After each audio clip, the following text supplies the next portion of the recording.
Hello, I have this really old and broken two-wheel barrow.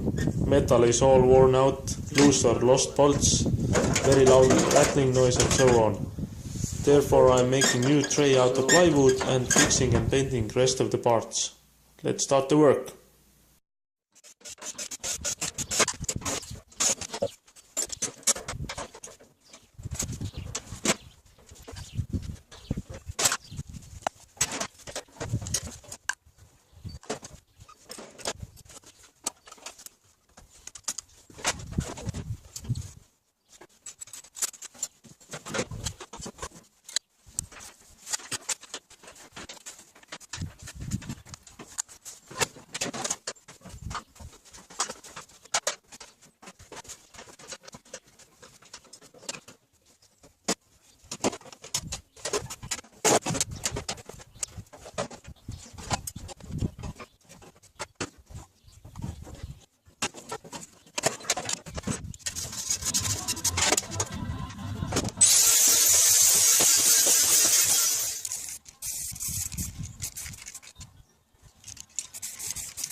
Well, the most barrow is already done, but I had an issue because I don't like this angle here compared to this side, and I'm going to take this apart again and I'm going to make this end as same angle as this.